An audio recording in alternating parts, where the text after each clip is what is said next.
So it's said that the majority of introverts cannot sell. Well, during this podcast, we are going to dispel that theory. I'm Peter Boolkah, and welcome to today's edition of the Transition Guide. Now, joining me today in the studio is Matthew Pollard, author of The Edge. Thank you for joining me today, Matthew. Mate, I am ecstatic to be here, and I am ecstatic to find out you're an introvert, so it's great to speak to a kindred spirit. Yeah, and there's a huge stigma around introverts.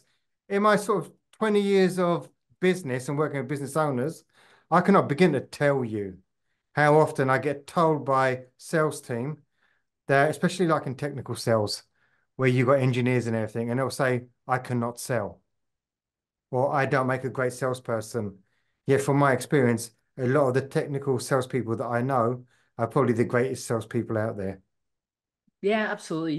It's really interesting, especially, I've spoken at like events for Microsoft and Intel, and their whole issue is they've got this outwardly spoken extrovert that does no planning and preparation, and the solution specialist who's been thinking about this meeting for weeks, yet the extrovert feels like they need to command the room, and they go and they keep winging things, and it actually makes the sale worse sometimes because they're not actively listening to what's happening in the room and what the solution specialist is trying. Now, don't get me wrong, the solution specialist didn't come in with the right plan. They just came in with a plan, and we can talk about that. But it really does add to the fact that introverts often will see that they can't sell because they look at what an extrovert does and they say, I could never do that. And as a matter of fact, it doesn't even work that well. Even the best in the business that are extroverted follow planned presentations. But what always interests me, and is the fact that most people think that introversion is something they need to recover from, or they are going to succeed despite their crippling introversion. And that's why I wrote The Introvert's Edge. It's why I created the Introvert's Edge podcast, because I was just tired of people thinking that introverts are second-class citizens. The fact is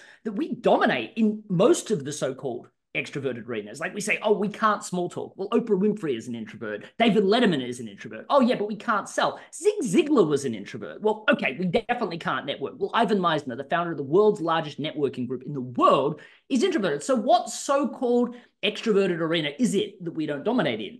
The truth is that there are two groups of people. The people that realize that introverts need system and process to dominate in these so-called arenas, and that actually gives them an advantage even over the extroverts. And then the people that don't realize that have to suffer from low performance for the rest of their lives. And it really is, it's not about just finding out about the fact that they need a system. It's about taking responsibility, living in what if that it's possible, and then actively doing the work. Like I've had people that read my book and told me that my book has changed their life. And I'm like, oh, so how are you applying the system? Oh, I haven't, like you suggested, yet. Okay, well, what stories are you telling? Which is the heart of sales, the heart of networking. Oh, I haven't really got a story like you said yet. Well, what exactly have you done that's changed your life? Well, just knowing I can has changed my life. No, it hasn't. It changed your perspective, but it isn't changing your life yet. And I hope by the end of this episode, we can get people to not only believe in themselves, but really get some tangible things that they can apply tomorrow to really start to put the work in. And by the way, if you're a CEO and you're an extrovert or a senior leader that's an extrovert, not only do I believe that you're probably disenfranchising your introverted team members. You can't teach what you do if you just wing things. You have to have system and process. So all in all, like process wins supreme. And I would agree with that. And that's something that Jack Daly actually alludes to in his book, The Hypersales Playbook. He talks about the best salespeople being out there are very often the introverts. And actually, anyone can sell. All they need is that system and process to sell to. Once you've got that in place, selling becomes easy. I think it's that intimidation factor, though. The extroverts are so gregarious. They come out there, they appear to be so confident. And all of a sudden, the person out there that's probably been introverted their entire life, Mhm. and probably this guy stems back from the days at school. But you Yeah, know what it's like at school? The extroverts dominate, the they do. introverts watch. It probably goes as far back as that. And that's where the belief structure sort of forms at the very early stages. What really interests me, though, is that a lot of times, well, firstly, I think we project extroversion on anybody that's successful. So, I mean, hearing me speak right now, people are, oh, well, maybe you were introverted in the past, but you're definitely not now. That's not true. I mean, Peter, you and I brainstormed for what, 30 minutes about exactly what we were going to do before we got on and pressed record today. So Absolutely. both you and I planned and prepared. That's something that introverts are great at. Secondly, we're talking about something that I am really passionate about and really knowledgeable. So I'm not looking, like searching in my head for what to say. And also, this is probably my 180th interview. So I've had a little practice, right? The difference is strong system, planning and preparation and practice allows somebody to dominate, especially if they're not winging things. Now, extroverts, sure, they're better originally at winging things, but they never get to a level of professionalism that sometimes an extrovert will get. Like even Jeffrey Gittermore, who's an amazing sales trainer, he's an extrovert. And he's like, until I gravitated to a system, I couldn't teach it to others. So, I was on his Sell or Die podcast, and he usually interviews people for like 20 minutes. We gas bagged for about an hour and a half. And it was just because there are so many similarities on what makes an extroverted salesperson successful and what makes an introvert successful, except extroverts run for it for dear life. And because they like winging things, and introverts need to hold on to a system for dear life. And if they don't know that, they fail. But what gets me is that people don't lean into this because they do. They look at those people that dominated in school and they're like, okay, well, I can't do that. And then anytime somebody's successful in the workplace, they're like, oh, that person's an extrovert. And what's even worse is we were talking about the survey that I did at the AISP Leadership Summit. You're talking the best in the business in the sales profession, every senior leader for every logo you would probably recognize. And I just thought I would do a survey just to see where they thought they were at. And I was blown away that like 15% of the population, like I didn't have it as an open field, like, right, are you an introvert or are you an extrovert? And I left it as an open comment. And there was like 20% of people that didn't know. So firstly, if you're trying to help your sales team and you don't know if they're introverted or extroverted, firstly, you need to create a place of emotional safety for them, because if they know that if you see them as an introvert, you probably won't give them a career trajectory that's going to be great for them, or you'll see them as second-class citizens. Why would they own up to that? But if you don't know how to help both groups of people. But then secondly, there were people that responded. There was like 15% of the respondents that their answer horrified me, which was, oh, I'm a recovering introvert. Like they're recovering from a disease, or I was introverted, but don't worry, I'm not introverted anymore. Like firstly, you can't change who you are. Firstly, introversion is just where you draw your energy from. But there's nothing wrong with being an introvert. As a matter of fact, as I said, I believe we dominate in all of these so-called extroverted arenas. So we've got to break the psychology, especially if you run your own business.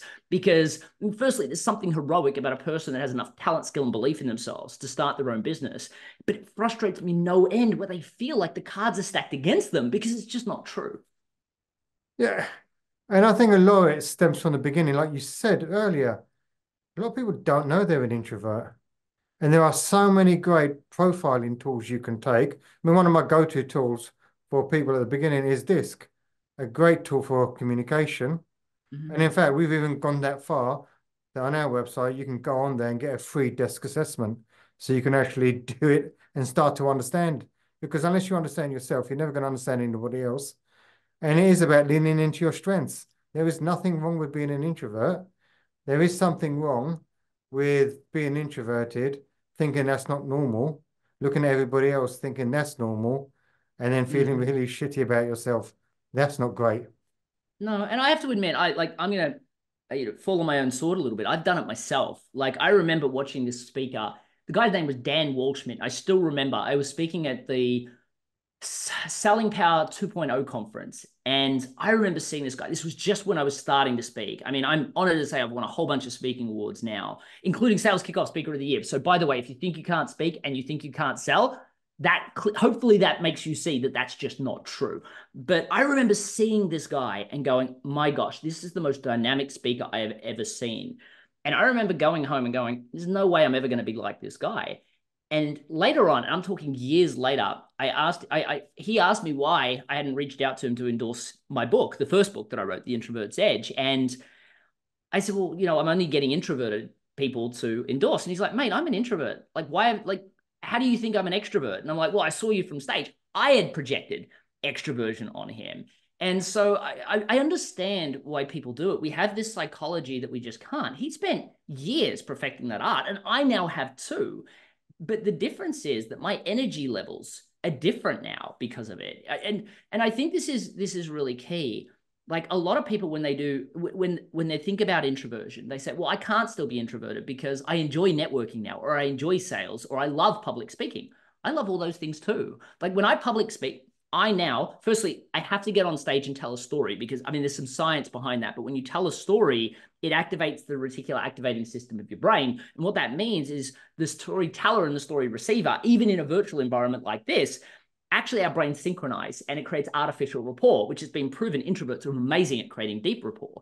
But when I go on stage, I say like the same sentence to lead in, and then I say, let me tell you about Wendy, or let me tell you about Alex. And I tell a story. And the moment I start telling a story, I notice that I feel at ease and everybody else in the audience feels just a little bit less scary because I can see that they're at ease. When I go on podcasts, a lot of times I'll tell a story as well, just to, again, develop rapport so people feel like they have a relationship. But it's the heart of sales. It's the heart of networking. But I enjoy speaking from stage now. I even hang out and I answer questions, and I'm probably the last to leave. But when I get home, gosh, I feel like I've been skydiving.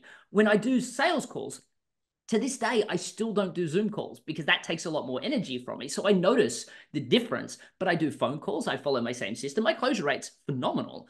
So the difference there is that I love sales, but I've had to find and lean into what works for me. Now, there are other introverts that need to be on camera because they feel uncomfortable only listening to voice cues. So you've got to lean into what works for you, analyze, and everybody is different.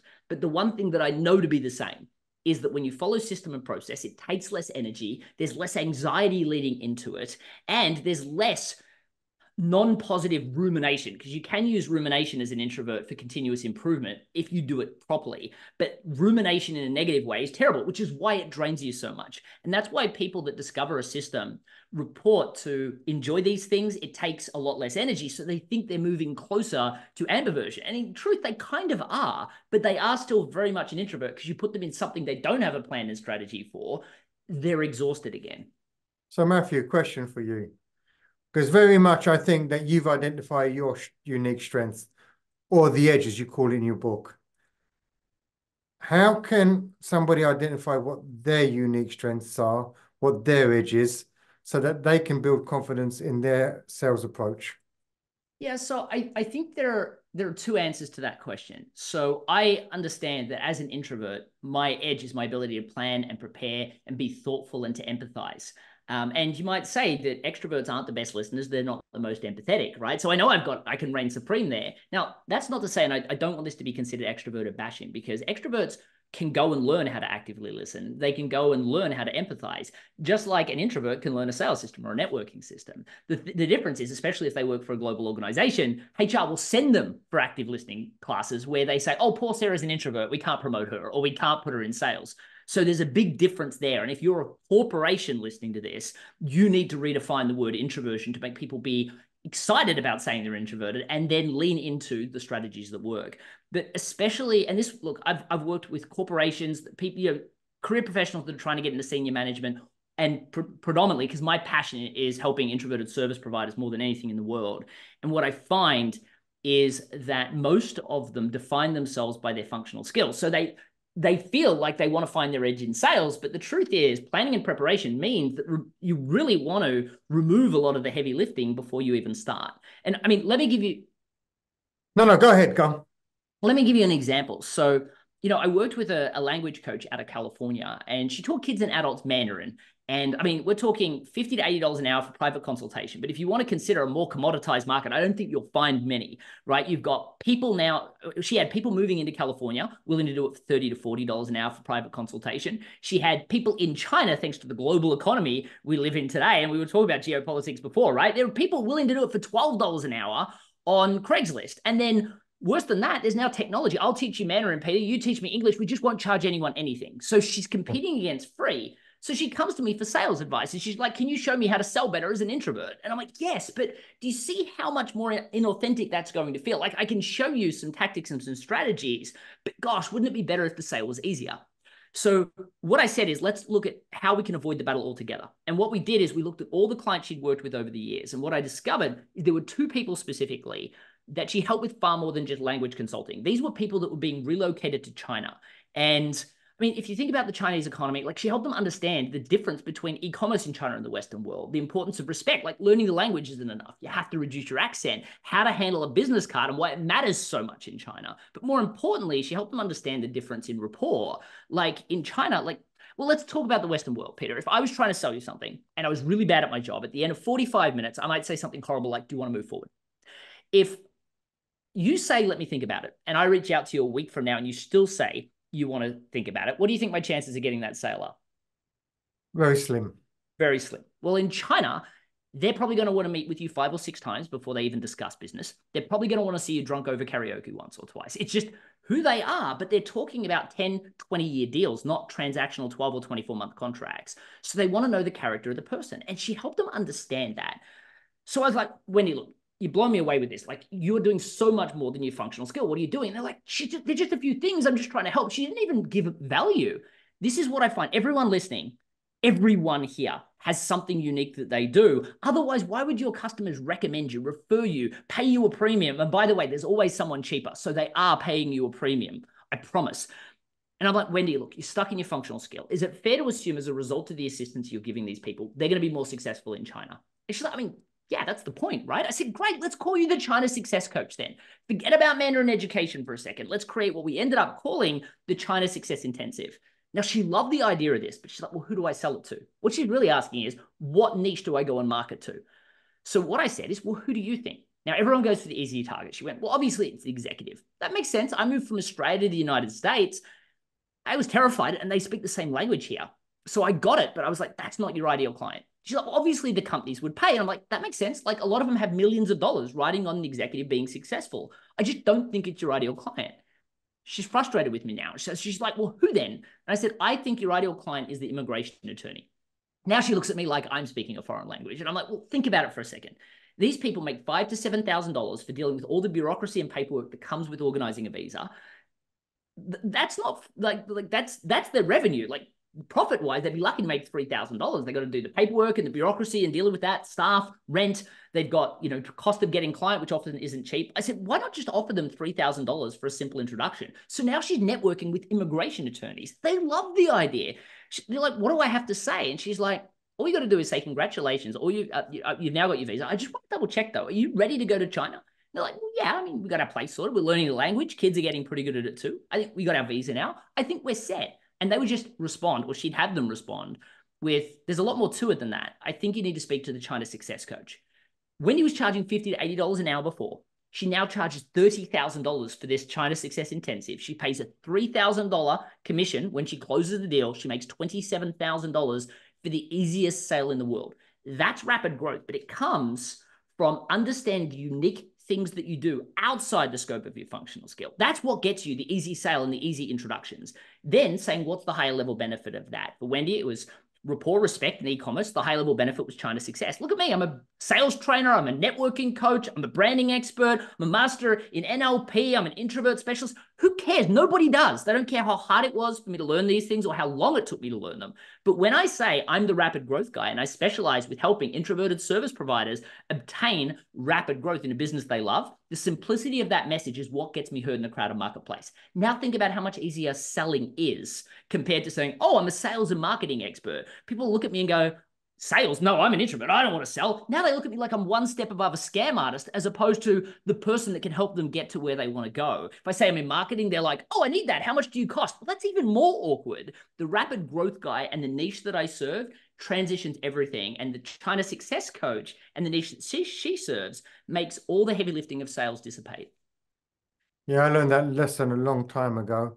When you're the rapid growth guy, I'm the transition guy, you serve a niche, it does make it so much easier. It does. And, for an introvert specifically, it's actually far more about passion. The problem with what introverts do is they go to what's logical or what's practical. And the problem is, think about how much passion and energy I'm putting into this. The reason for that is I love what I do. If you don't have the same staying power, how could you possibly compete with someone like me? And a lot of introverts get into that practical mindset. Like I worked with a guy that was an insurance salesperson. I mean, you think about, they look at a sales trainer as a scam artist. Wait until you try and sell insurance. Now, he read my networking book and he's like, Matt, I love the concept of unified message. Haven't got that yet, but every time I say I'm in insurance, people, it doesn't matter if I'm interested before interesting, like you suggest. After 20 minutes, they ask me what I do. I then say I'm in insurance. I get this eye explosion and they're trying to run away, right? So selling's obviously not easy. He said, but I just don't know what to do about it. I'm like, well, let's lean into your passion. Well, I just want to help everyone. That is fear that's running that, or an inability to be real with yourself. I said, tell me who you're really passionate about. He's like, everyone. I said, all right, someone earning 50 versus someone earning 250,000. He's like, well, the 250. Okay, why? Well, they can buy more insurance. Okay, we're not getting anywhere with this. Let's try somebody that studies in high school, grows up poor, gets top marks, goes to college at Harvard because they got a scholarship. Now they're in a C-level executive job, earning 250 a year, has 10 staff, versus someone that dropped out of high school, started a business, now they got 10 staff, they're making 250. He said, well, obviously the small business owner. I'm like, why? I mean, I could never study and get to Harvard like that guy. That's incredible. And he responded with, I just feel like they deserve it more. I'm like, tell me about that. And then he opened up about his grandfather that actually did start a business. He opened up a farm and he hustled for the last, for so many years, prioritized his staff. And the last 10 years of his life, because he got sick, he had to sell the farm, move into this tiny little apartment. He said, I just watched my grandfather fade away in front of the TV and die. Like, I just felt like he deserved more than that. And I said, okay, how would it be for you to get up every morning and help these hustlers of the world, the people that create something out of nothing, protect them from the second-class retirements? He said, that would be amazing. So we called him the Hustle Lifeguard. And he had this amazing way of grabbing high cash flow businesses, putting cash flow into insurance products, leveraging the interest, and then putting it into investment products.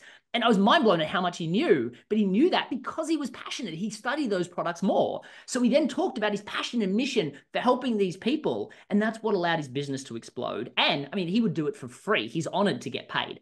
And I would do what I do for free. And by the way, no one would be doing that for very long unless they got paid. So truthfully, for those people, those introverts that are like, oh, I just want to help people. Like, it's not about the money for me. Well, you will not help the world for very long unless you can eat. So you have to make money to save the world. So for Nick, exactly, he would do it for free. He doesn't need to, though, and he shouldn't have to, and he can't, or he won't be doing it for very long. Exactly. Most people only say they want to help people because they suck at sales, because they haven't learned how to sell. And that is the truth. That right. Yeah, so, I agree. We had a few followers, or a few of our network. Actually, I've got a couple of questions to ask. And considering that you're talking heavily about branding, if you think about it, the last couple of examples, they've had quite strong branding. Building a brand often sort of involves a strong social media presence. Can introverted entrepreneurs succeed without constantly putting themselves out there online? Well, okay, so that's a really great question. And actually, that brings me back to networking, because my secret mission, as a matter of fact, I don't tell you this until the last chapter of, so if you're going to pick up my networking book, I apologize in advance. Actually, maybe stop listening, because I'm about to give you, what is it? Like when somebody tells you the ending of a movie, some people need to read the last chapter of a book to be happy with continuing. I'm, on the other hand, I'm like, don't give away the twist. The twist of my networking book is I want to show you how to master the networking room so you never have to go back to one. Because here's the thing. Firstly, I believe that sales and networking are systems like anything else. And for an introvert, they need a system that allows them to leverage into their strengths. Truthfully, you don't even need to follow my system. There are thousands of other introverts that dominate in sales. I'm on the global list of top 30 sales professionals, and so are so many other introverts that I know, right? The problem is they don't write the word introvert on their book, so you project extroversion upon them. But with networking, the whole goal of networking is to be able to articulate your value. I mean, most people can't even articulate their value when somebody's politely listening to them in a networking room. What chance do they have online? So they have to be the loudest because they're definitely not the clearest. Once you get your message right, which, by the way, isn't talking about your functional skill. Like what I find most people in networking, when I say, oh, you're struggling to get people to buy. Okay, let me just ask you for a second. If you were to meet someone in a networking room and they asked you what it is that you do, what would you say? And then all of a sudden, I either hear, well, that's where I get stuck, which is horrible. If they've had a business for 5 years, how is that possible? But then worse, you might hear this elevator pitch. I do this for this group of people, even if, which is all I. It's so transactional. And it's what actually I call transactional networking. Do you want to buy from me? What about you? What about you? I hate that. But then it's a lot better than aimless networking, which is what the introverts and a lot of extroverts do, which is kind of, what is it you do? Oh, well, my day job is, because they don't want to be promotional, but who wants to talk to someone that says that, right? They're not inspiring. So I focus on strategic networking. So when somebody asks me in a networking room, what do? I don't say I'm a sales trainer. I don't say I'm a marketing specialist. I say, oh, thanks for asking. I'm the rapid growth guy. Just like I said, I'm an accountant. And when they ask me what that exactly is, I say, well, one of the things I love to see more than anything in the world is an amazing, introverted, service-based business owner with enough talent, skill, and belief in themselves to start a business of their own. But what I find, I just hate seeing this. They usually get stuck in this endless hamster wheel of struggling to find interested people, trying to make the sale, and feeling like people only care about price. Do you know anyone like that? When they say yes, I then respond with, well, I'm on a mission to help people like this realize they really can have a rapid growth business doing what they love, but not by focusing on their functional skill. It's usually three things outside the scope of that really allow them to build a business that revolves around them, their family, and their life, not the other way around. Now, notice I didn't even tell you what I do. There was no mention of sales. There was no mention of marketing. It was all passion and mission based, which means, especially if you're selling something complex like insurance that's highly regulated, where you're not allowed to get into the details, you can use this all day and talk about your passion for helping people exit their businesses and make sure that they retire without losing all the money to the tax man all the time. You're not giving financial advice.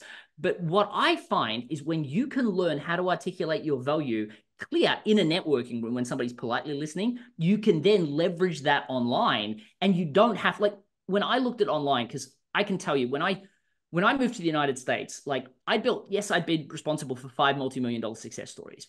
But they're all bricks and mortar, telemarketing, direct sales. I'm almost embarrassed to say I avoided online because I thought it was a bunch of scam artists. And truthfully, I thought it was a bunch of people taking photos of their dogs and donuts for something to say online. And Often what it I is.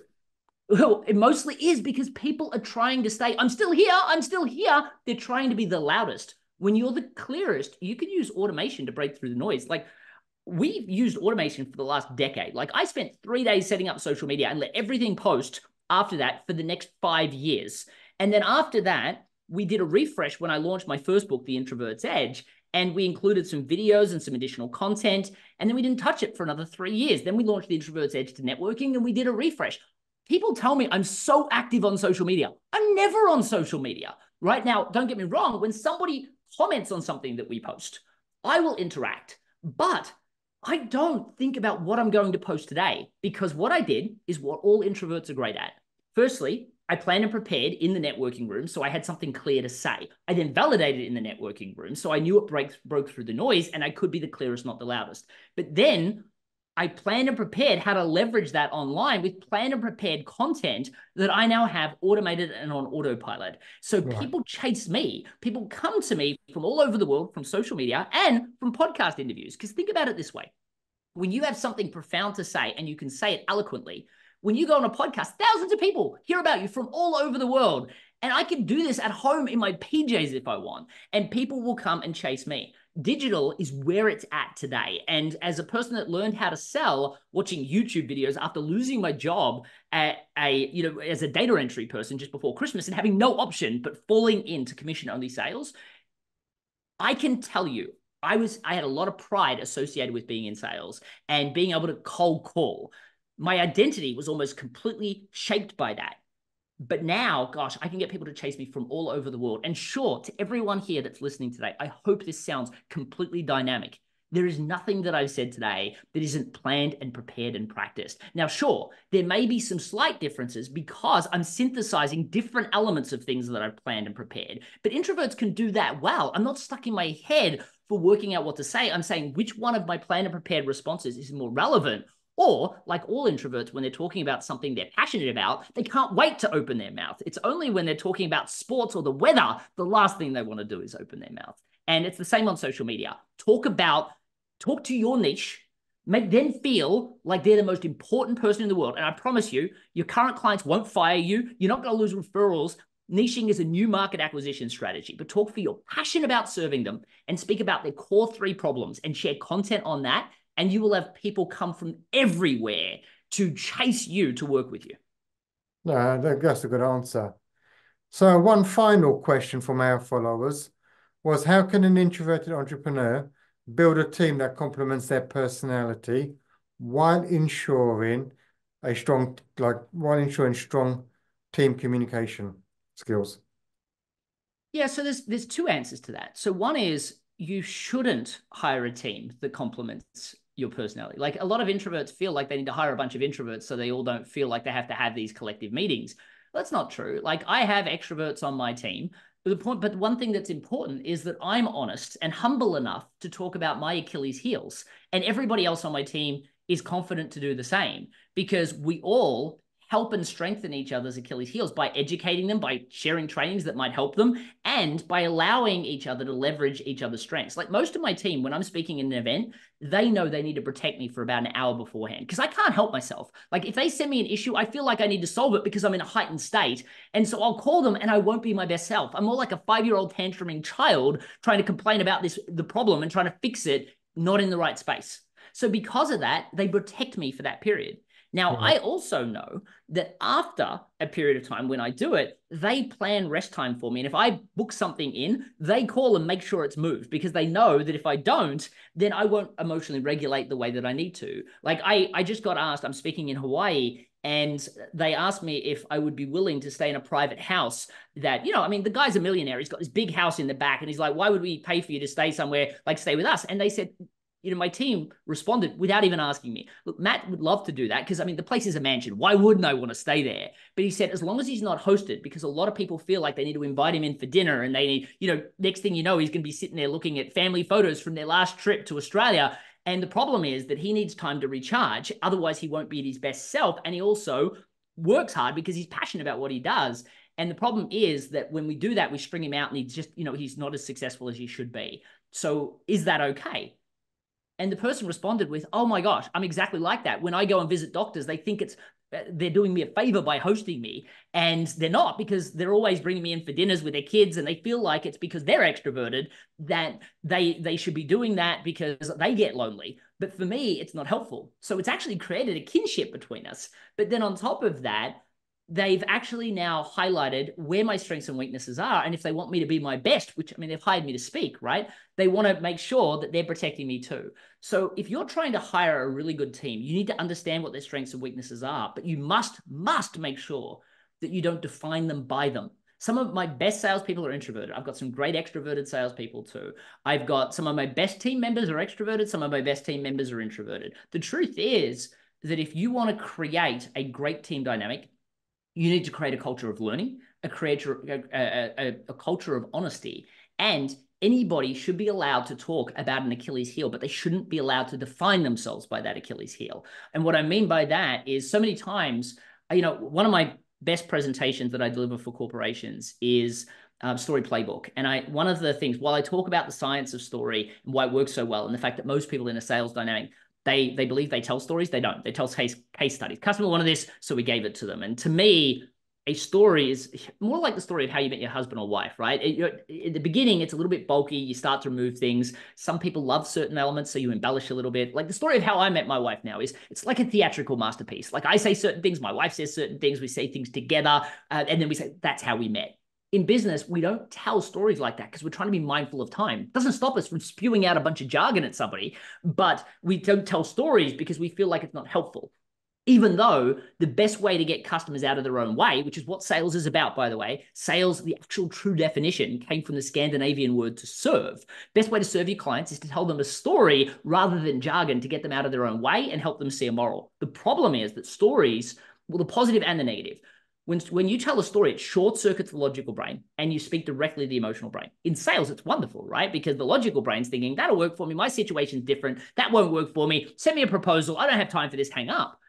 So when you tell a story, it short circuits that part of the brain, and the emotional brain goes, story time, and it just listens. And it assumes all the detail of the story is fact, and it hears the moral. And if the moral resonates with them, like we work with someone just like you and we got them to an amazing outcome, they want what Wendy had, or they want what Alex had, and it's transformational. The problem is if you're telling yourself negative stories, like I can't do this because, then all of a sudden it's the same power, but in a negative format, right? Your logical brain now knows as an introvert you can sell by just following a system. Your logical brain now knows that you should be focusing on marketing before sales, and you can now be on social media. But if you keep telling yourself stories, that part of the brain's diffused, right? You just are thinking in your emotional space. So anytime a team member should be openly honest about, and this is the best culture, a culture of open and honest understanding of each other's pros and cons. But actually, I'm not going to say pros and cons, strengths and weaknesses. But then if you start hearing stories or reasons for why they can't fix these situations, you need to then say, when did you decide that? And when they respond with their really well-structured story that you know is not in their best interest, you then need to help them with affirmations, help them believe they can. That's what a leader's job is to do. And that creates an incredible culture, because now you're helping them become their best self, right? You don't say, try this sales strategy, which is built for extroverts, or try this leadership strategy, or speak like that guy who's an extrovert. But they say, oh, Johnny self-identified as an introvert and he's doing amazing. Why don't you learn from him?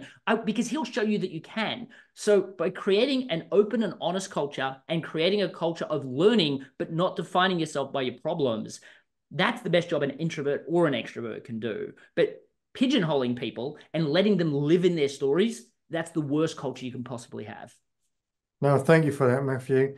Now, if anybody wants to connect with you or they're interested more about what you do, what's the best way to connect? Yeah, absolutely. Well, for those introverted service-based business owners that are listening, I would suggest, I mean, you don't need to hire me for this. Go to matthewpollard.com/growth. And there you'll be able to download a template to create your version of the China Success Coach, your unified message, and discover your niche of willing to buy clients. And, I did this at the National Freelance Conference about a year and a bit ago now.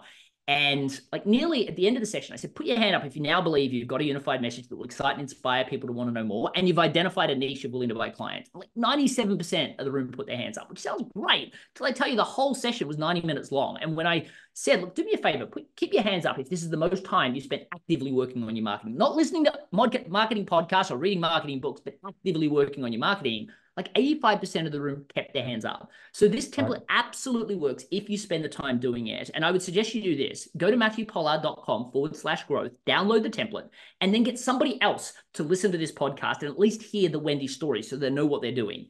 And then, now, if you're a business coach, don't work with another business coach. If you're a managed service provider, don't work with another managed service provider, because you've got to get out of your functional skill.